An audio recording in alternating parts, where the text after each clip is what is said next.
ओम नमः शिवाय। आज मैं आप लोगों को भगवान के 8वें ज्योतिर्लिंग घुसमेश्वर नाथ के बारे में बताऊंगी। यह महाराष्ट्र के संभाजी नगर में स्थित है। इसकी बड़ी महिमा है और इसकी कथा भी बहुत ही अद्भुत है।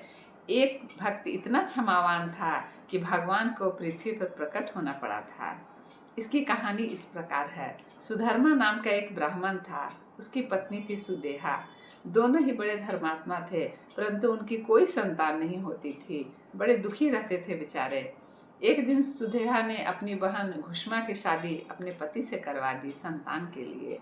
घुष्मा शिव जी की परम भक्त थी और रोज 101 पार्थिव शिवलिंग बनाकर पूजन करती और सरोवर में विसर्जित कर देती थी। इस तरह उसे एक बार वो गर्भवती हुई और उसे पुत्र हुआ। यही पुत्र सुदेहा के ईर्ष्या का कारण बना। एक रात सुदेहा अपनी ही बहन के पुत्र को की हत्या करके उसी सरोवर में फेंक दी जहाँ वो भगवान का विसर्जन करती थी।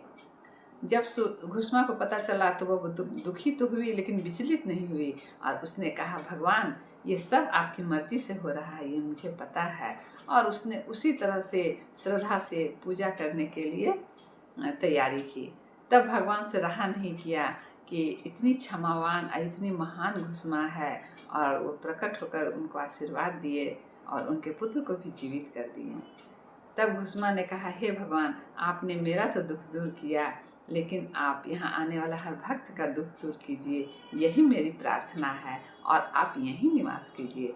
तब भगवान शिव वहीं ज्योतिर्लिंग के रूप में स्थित हो गए हैं।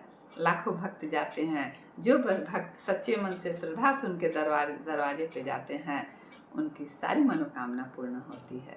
इस तरह 8वें ज्योतिर्लिंग की कथा समाप्त हुई। मैं फिर आप लोगों के पास 9वें ज्योतिर्लिंग की कथा लेकर आऊंगी। मेरे साथ बने रहिए। ओम नमः शिवाय।